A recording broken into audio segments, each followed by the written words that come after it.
Bismillah ar-Rahman ar-Rahim. In the name of God, the Merciful. May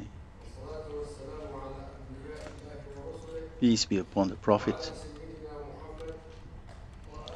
his family, and his continuators. Your Royal Highness, Prince Hassan bin Talal, Your Excellency, Dr. Hanif Hassan Ali Al-Qasim, head of the sponsoring committee and head of the Geneva Office for Human Rights and Global Dialogue. Your Excellency, Ambassador Idriss Jazairy, Executive Director for the Organizing Committee, Executive Director for the Geneva Council for Human Rights and Global Dialogue. Your Excellencies,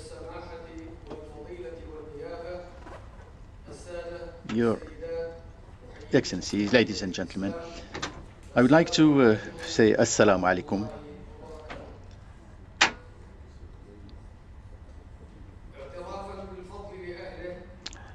Let me recognize, first of all, the quality of the organization. I would like to thank and congratulate the Geneva Centre for Human Rights for the efforts they made in organizing this conference. This conference is an excellent opportunity. This is a dialogue opportunity which is going to be the basis to guarantee the rights, which nowadays is a must. It is a must to live together. It is also a spiritual and moral and cultural requirement which will contribute in enhancing the values of mutual respect and developing understanding and solidarity between people. Dialogue is essential. It helps rectify distortions and makes it possible to avoid wars and misunderstandings. Diversity is a human reality. In fact, this has been something that humanity has known, and Islam, as is the case for previous regions, feels that dialogue is most essential. This is the essential to use a dialogue if we want to achieve the expected results, and particularly in situations such as this conference, which is bringing us together. As referred to by His Royal Highness when referring to this quote, humans, whether they be having the same religion or not, have to show solidarity to one another. Islam provides for this and provides for the need to be tolerant and to seek solidarity.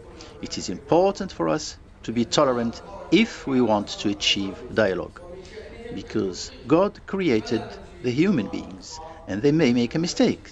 So we must be tolerant and show understanding. Dialogue is to be based on mutual respect between the parties, using the appropriate wording and showing tolerance, which leads to the success of dialogue. Dialogue, as promoted by Islam, must be direct and must be based on understanding and tolerance. And Islam has adopted dialogue ever since the beginning.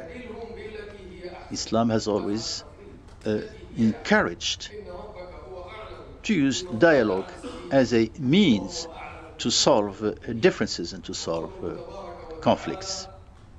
In the Quran, it is also recommended to use the most peaceful way to solve differences and litigations.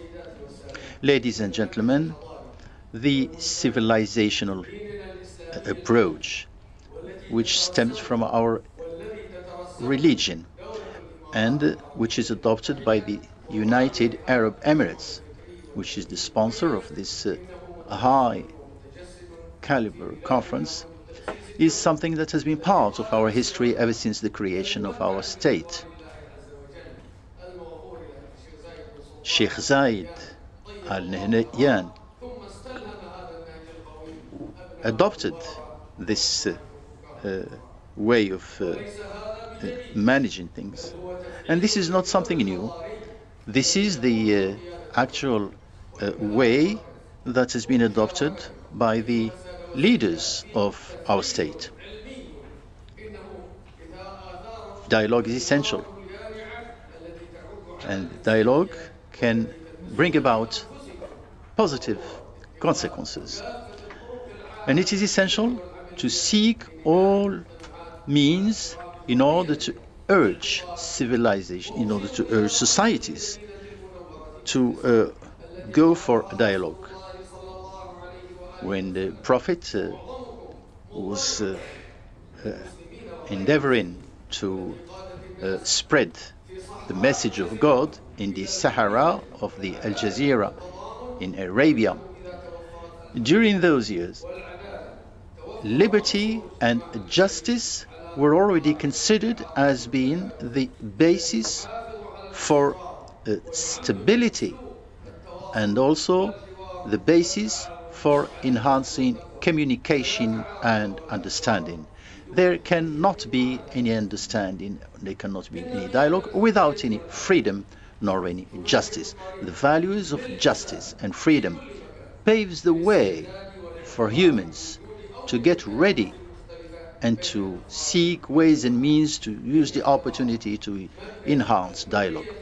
The respect of the principle of freedom and justice brings about that sense of solidarity and that acceptance of diversity in a civilized way that brings about ample opportunities to enhance people and to make people live together in harmony and in prosperity.